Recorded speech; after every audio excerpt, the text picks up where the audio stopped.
Hello students, welcome to the GTU studies and the subject Material Science and Metallurgy for the chapter Non-Destructive Testing, and the topic is Magnetic Particle Test, and sometimes it is known as a Magnaflux test. Means it is the one of the non-destructive testing method. જેમ કે આપણે non-destructive testing જે chapter start કર્યું જેમાં મેં કીધું એ કે ઘણી બધી મેથડ અવેલેબલ છે, જેમાં આપણે 4 મેથડ્સ છે એ કમ્પ્લીટ કરી. આ 5th મેથડ આજે આપણે આ વિડીયોની અંદર જોઈએ છીએ, જેનું નામ છે magnetic particle test. As usual જેમ હું તમને એનડીટીનું થોડુંક રિપીટેશન કરાવું છું એ પ્રમાણે નોન ડિસ્ટ્રક્ટિવ ટેસ્ટિંગ મેથડ છે એ શેના માટે યુઝ થાય છે, તો એનો મેઇન પર્પઝ શું છે? It is use to find crack from the components. એટલે કે કમ્પોનન્ટ્સમાં કોઈ પણ જગ્યાએ ક્રેક હશે તો એ ફાઇન્ડ કરવા માટે એનડીટી મેથડનો આપણે યુઝ કરીએ છીએ, જે બે પ્રકારની હોઈ શકે છે. એક કમ્પોનન્ટની અંદરના ભાગમાં, જેને આપણે ઇન્ટરનલ અથવા બલ્ક ક્રેક કહીએ છીએ, અને સેકન્ડ છે સરફેસની ઉપર હશે. એટલે કે સરફેસ ઉપર જે ક્રેક હોય એને સરફેસ ક્રેક અથવા તો સરફેસ ડિફેક્ટ એવું કહી શકીએ છીએ. તો આ બંનેમાંથી કોઈ પણ એક ક્રેક અથવા બંને ક્રેક છે એ અલગ અલગ મેથડથી ફાઇન્ડ થતી હોય છે, જેમાંનું આપણી આજનો વિડીયો લેક્ચરની જે ટેસ્ટ છે મેગ્નેટિક પાર્ટિકલ ટેસ્ટ, એ શેના માટે યુઝ થાય છે? Which is use for the finding out surface crack from the component. એટલે કે કમ્પોનન્ટમાં જો સરફેસ ક્રેક હશે તો એ ફાઇન્ડ કરવા માટે યુઝ થાય છે. તો સરફેસ ક્રેક તો ઘણી બધી મેથડથી ફાઇન્ડ કરી શકીએ છીએ, તો શું કામ જ મેગ્નેટિક પાર્ટિકલ ટેસ્ટ યુઝ કરવી જોઈએ એ આપણે પ્રોસિજર સમજશું તો તમને એનો બેટર આઈડિયા આવશે. પ્રોસિજર સમજતા પહેલાં એનું જે નામ છે મેગ્નેટિક પાર્ટિકલ ટેસ્ટ, એવું શું કામ નામ રાખેલું છે? Because it based on magnetic principal, magnetic field principal. Based on magnetic field principal જો તમે કોઈ ક્રેક ફાઇન્ડ કરવા માટે પ્રોસેસ કરતા હો તો એ ટેસ્ટને મેગ્નેટિક પાર્ટિકલ ટેસ્ટ કહેવાય, સિમ્પલ. જેમ કે આ રીતે તમે જોઈ શકો છો એ પ્રમાણે નીચે બ્લેક લાઇન જે છે એની નીચેનો એક કમ્પોનન્ટ છે, જેની ઉપર બે મેગ્નેટ રાખેલા છે, એક નોર્થ પોલ અને એક સાઉથ પોલ. એના કારણે મેગ્નેટિક ફિલ્ડ જનરેટ થાય છે નીચેના કમ્પોનન્ટમાં. જો કોઈ ક્રેક પોસિબલ ન હોય તો તમે જોઈ શકો છો એ પ્રમાણે મેગ્નેટિક લાઇન્સ જે છે એ પેરેલલ જનરેટ થશે, પણ જ્યાં ક્રેક છે ત્યાં તમે જુઓ તો ત્યાં જે મેગ્નેટિક ફિલ્ડ છે એ કંઈક અલગ ફોર્મમાં જનરેટ થશે, જેને ફ્લક્સ લીકેજ ફિલ્ડ એવું કહેવાય છે. એટલે ક્રેક હશે ત્યાં ફ્લક્સ લીકેજ ફિલ્ડ જનરેટ થશે, અને ક્રેક નહીં હોય ત્યાં નોર્મલ મેગ્નેટિક ફ્લક્સ જનરેટ થશે.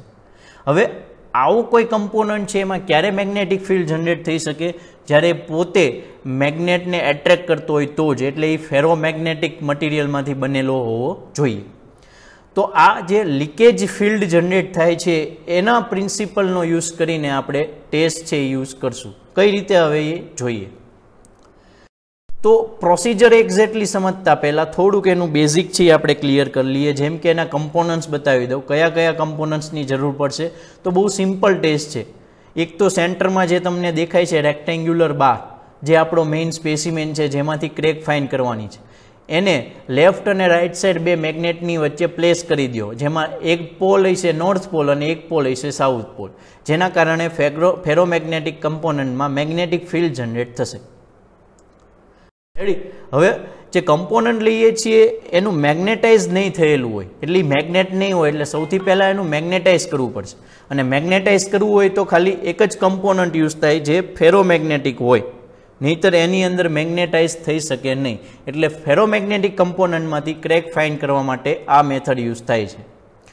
સૌથી પહેલાં મેગ્નેટાઇઝ કરો કમ્પોનન્ટને, અને પછી એ મેગ્નેટાઇઝ થઈ ગયું છે એમાં ક્રેક છે કે નહીં હજી જોવા નહીં મળે, એના માટે તમારે કાંઈક ઇન્સ્પેક્શન મીડિયમ છે એપ્લાય કરવું પડશે. એટલે ઇન્સ્પેક્શન મીડિયમ છે એ એપ્લાય કરી દો એટલે તમને જે છે ક્રેક એ વિઝિબલ થઈ જશે અને તમે પછી એને જોઈ શકશો. હજી પણ એ જોઈ ન શકતા હોય તો એના માટે અલ્ટ્રાવાયોલેટ રેઝ છે એપ્લાય કરશું, જે તમને હમણાં પ્રોસિજરમાં સમજાવું. રેડી. હવે મેગ્નેટાઇઝ થઈ જાય એ કઈ રીતે કરશું? તો બહારથી એક મેગ્નેટિક કોઇલ લઈ લો, જેમાં ઇલેક્ટ્રિકલ કરંટ પાસ કરો. જેમ આપણે એડી કરંટ ટેસ્ટમાં જોયું એમ કે કોઈ પણ કોઇલમાંથી ઇલેક્ટ્રિકલ કરંટ પાસ કરો એટલે એના સરાઉન્ડિંગમાં મેગ્નેટિક ફિલ્ડ જનરેટ થશે, અને એ મેગ્નેટિક ફિલ્ડની અંદર તમે આ ફેરોમેગ્નેટિક કમ્પોનન્ટ રાખી દો એટલે એની અંદર મેગ્નેટાઇઝેશન થઈ જશે. હવે મેં કીધું એ પ્રમાણે ઇન્સ્પેક્શન મીડિયમ જે છે એ શું કામ એપ્લાય કરવાનું છે? તો ડાય પેનિટ્રેશન ટેસ્ટમાં યાદ હોય તો આપણે પેનિટ્રેટ છે એ એડ કરતા હતા. એનું રીઝન હતું કે જ્યાં પણ ક્રેક હશે ત્યાં પેનિટ્રેટ છે એ પોતે એબ્ઝોર્બ થઈ જશે. એવું જ અહીંયા કંઈક થશે, જ્યાં પણ ક્રેક હશે ત્યાં ઇન્સ્પેક્શન મીડિયમ એબ્ઝોર્બ થઈ જશે, એટલે તમને ક્રેક છે એ લાસ્ટમાં જોવા મળશે. હવે જે ઇન્સ્પેક્શન મીડિયમ છે એ બે ટાઈપના હોઈ શકે છે. એક સોલિડ ફોર્મમાં, તો એવાને ડ્રાય મેથડ કહેવાય મેગ્નેટિક પાર્ટિકલ ટેસ્ટ, અને એક લિક્વિડ ફોર્મમાં હોઈ શકે તો એને કહેશું આપણે વેટ મેથડ. રેડી? તો ડ્રાય મેથડમાં શું હોય છે, મેં કીધું એ પ્રમાણે ઇન્સ્પેક્શન મીડિયમ છે એ સોલિડ ફોર્મમાં, એટલે કે કોઈ ફેરોમેગ્નેટિક પાવડર છે એ તમારે સરફેસ ઉપર છે એ ફિલઅપ કરી દેવાનું, એટલે એને કહેવાય ડ્રાય મેથડ. અને જો તમે સરફેસ ઉપર ફેરોમેગ્નેટિક પાર્ટિકલ્સ વાળું કોઈ લિક્વિડ છે એ તમે રેડી દો, સ્પ્રે કરી દો, તો એને કહેવાય વેટ મેથડ. એ ફેરોમેગ્નેટિક પાર્ટિકલ્સ વાળું લિક્વિડ છે એ એક કેરિયરની અંદર તમારે એડ કરવાનું છે, જેમ કે કેરોસીન છે, પેટ્રોલિયમ ઓઇલ છે, એવા કોઈ લિક્વિડમાં એડ કરી દો અને પછી એને ફેલાવી દો. ટૂંકમાં આ બે પ્રકારના ઇન્સ્પેક્શન મીડિયમ યુઝ કરી શકીએ છીએ. હવે આપણે એકચ્યુઅલ ટેસ્ટમાં જઈએ તો કઈ રીતે પ્રોસેસ આગળ કરશું. તો સ્ટેપ નંબર 1 સેમ. પહેલાં તો ધારો કે કોઈ ક્રેક જ નથી અને આપણે ફેરોમેગ્નેટિક વર્કપીસ લઈ લીધો, જેની ઉપર આપણે ફેરોમેગ્નેટિક એટલે કે મેગ્નેટાઇઝેશન કર્યું, એટલે એનામાંથી મેગ્નેટિક લાઇન્સ પસાર થશે. મેગ્નેટિક ફિલ્ડ લાઇન્સ છે ક્રેક નહીં હોય એટલે તમે જોઈ શકો છો એકદમ એકબીજા સાથે પેરેલલ છે એ પાસ થતી છે. પણ જો કોઈ ક્રેક છે એ ત્યાં પોસિબલ છે હોવાની, તો ફિલ્ડ છે એ આવું કંઈક જનરેટ થશે. નીચેના ભાગમાં જુઓ તો ક્રેક નથી, તો લાઇન્સ જે છે એ બધી પેરેલલ છે, પણ ક્રેક હોવાના કારણે લાઇન્સ છે કર્વેચર બની જશે. ક્રેક જ્યાં પણ હશે ત્યાં એ કર્વ બનીને પાસ થશે, સીધે સીધી સ્ટ્રેટ નહીં પાસ થાય, એટલે આપણે એને લીકેજ ફ્લક્સ કીધું હતું. અને આવાના કારણે જ આપણે જે ઇન્સ્પેક્શન મીડિયમ એડ કરશું એમાં કંઈક તમને વેરિએશન જોવા મળશે. કઈ રીતે એ હું તમને હવે સમજાવું. તો સપોઝ ક્રેક મોટી હોય તો ફેરોમેગ્નેટિક વર્કપીસમાં મેગ્નેટિક ફિલ્ડ લાઇન્સ છે બહુ ઉપર સુધી જનરેટ થાય, અને ક્રેક નાની હોય તો નીચે સુધી જનરેટ થાય, બહુ વધારે ઊંચું ન જાય. રેડી? આ સેમ થિંગ છે એ ફરીવાર એક્સપ્લેન કરેલી છે સ્ટેપ 3માં. સ્ટેપ 4માં પાવડર છે એડ કરી દીધો હોય છે. પાવડર એટલે કે સપોઝ આ ડ્રાય મેથડ છે, એટલે ફેરોમેગ્નેટિક પાર્ટિકલ્સ વાળો પાવડર લીધો, એ સરફેસ ઉપર આપણે ફેલાવી દીધો. હવે સરફેસ ઉપરથી પાવડરને તમે લઈ લો, સાફ કરી દો, પણ પાવડર છે હજી થોડો ઘણો રહી ગયો હશે જ્યાં ક્રેક હશે ત્યાં, પણ તમને એક્ઝેક્ટલી જોવા નહીં મળે, એ ડાયરેક્ટલી તમારે વિઝિબલ નહીં હોય બાય નેક્ડ આઈઝ. તો એ તમને જોવા ક્યારે મળશે? તો એના માટે હવે કરશું સ્ટેપ નંબર 5. સ્ટેપ નંબર 5માં શું કરશું કે તમને જે ક્રેક છે પાવડર છે જોવા મળે એના માટે આપણે જે સરફેસ ઉપરથી ક્રેક ફાઇન્ડ કરીએ છીએ, સરફેસ ઉપરથી અલ્ટ્રાવાયોલેટ રેઝ પાસ કરાવશું, અલ્ટ્રાવાયોલેટ લાઇટ, જેના કારણે જ્યાં પાવડર રહી ગયો હોય છે ત્યાં તમને અલગ રીતે તે તમને પરફોર્મ થયેલું જોવા મળશે, ડેવલપ થયેલું. એટલે જો તમને અહીંયા ગ્રીન કલરનું ઓપ્સી આવેલું તમને એક પાર્ટિકલ્સ દેખાય છે, એ શું હોય છે? પાવડર. એટલે એનો મિનિંગ કે એક્ઝેક્ટલી ત્યાં આગળ કોઈ ક્રેક છે એ સરફેસ ઉપર રહેલી છે. કેટલી સાઇઝની છે એ પણ તમને ડાયરેક્ટલી અલ્ટ્રાવાયોલેટ લાઇટના કારણે જોવા મળી જશે. એટલે તમને પરફેક્ટ એક આઈડિયા આવી જશે size of crack and the position or location of the crack. Ready? તો આ સ્ટેપ નંબર 5 છે, લાસ્ટ છે, જેમાં તમને ક્રેક છે એ જોવા મળી જશે.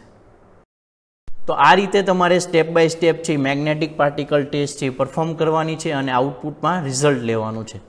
હવે અધર જે એનડીટી મેથડ્સ અવેલેબલ છે એની કમ્પેરમાં શું કામ મેગ્નેટિક પાર્ટિકલ ટેસ્ટ યુઝ કરવી જોઈએ એ આપણે એડવાન્ટેજીસ જોઈ લઈએ. તો સૌથી પહેલાં નાનામાં નાની ક્રેક, સ્મોલ ક્રેક્સ હશે જે બીજી મેથડથી આપણે એક્ઝેક્ટલી ફાઇન્ડ નહીં કરી શકીએ, એ મેગ્નેટિક પાર્ટિકલ ટેસ્ટથી પોસિબલ છે.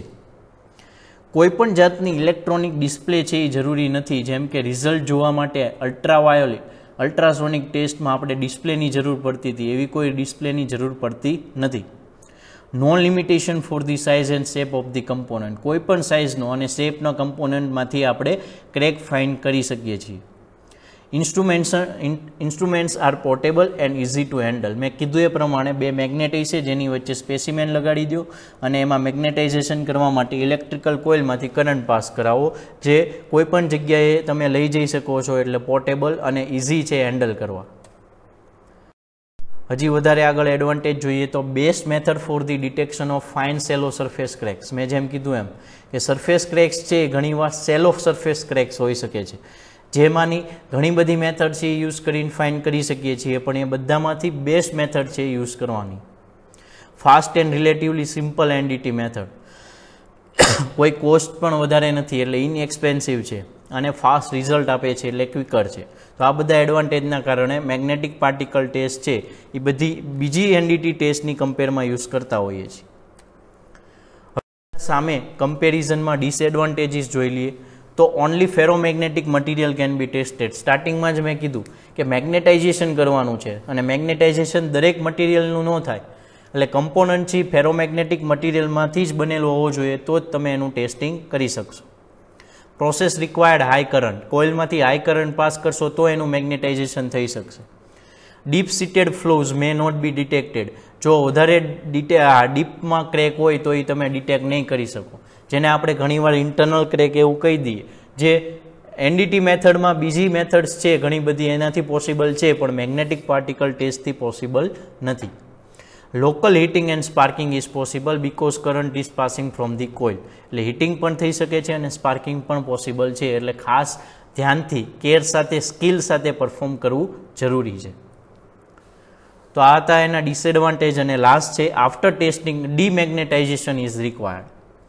કોઈ પણ તમે કમ્પોનન્ટનું મેગ્નેટાઇઝેશન કરો છો યુઝ કરતા પહેલાં, અને હવે યુઝ કરવો છે તો એ મેગ્નેટાઇઝ નથી થયેલો હોવો જોઈએ, કારણ કે આપણે એને નોર્મલ કન્ડિશનમાં યુઝ કરવો છે, એટલે ફરી પાછું એનું ડીમેગ્નેટાઇઝેશન કરવું પડશે, જે બધી મેથડમાં નથી જરૂરી હોતું. એટલે આ મેથડમાં એક નવું સ્ટેપ કરવું પડે છે, એટલે તમારી પ્રોસેસ છે એમાં આ બધા સ્ટેપના કારણે થોડીક ડિફિકલ્ટ બની જતી હોય છે. તો આ બધા ડિસએડવાન્ટેજ છે મેગ્નેટિક પાર્ટિકલ ટેસ્ટના. રેડી. આ ટેસ્ટ પણ 7 માર્કમાં પૂછાઈ શકે છે, તો તમારે એનું પહેલાં સ્ટાર્ટિંગમાં બેઝિક સમજાવવાનું છે કે which kind of principal is working on this method. પછી તમારે એનું એક્સપ્લેનેશન આપવાનું છે ફિગર સાથે. 2 મેથડ છે, ડ્રાય વેટ મેથડ, એનું સ્ટેપ બાય સ્ટેપ એક્સપ્લેનેશન આપો. લાસ્ટમાં એડવાન્ટેજ ડિસએડવાન્ટેજ લખો. Then you can get 7 out of 7 marks. આ વિડીયો જો તમને સમજાણો હોય તો લાઇક કરો, શેર કરો એન્ડ સબસ્ક્રાઇબ કરો GTU studies channel. And for more material you can visit our website www.gtustudies.com. Thank you.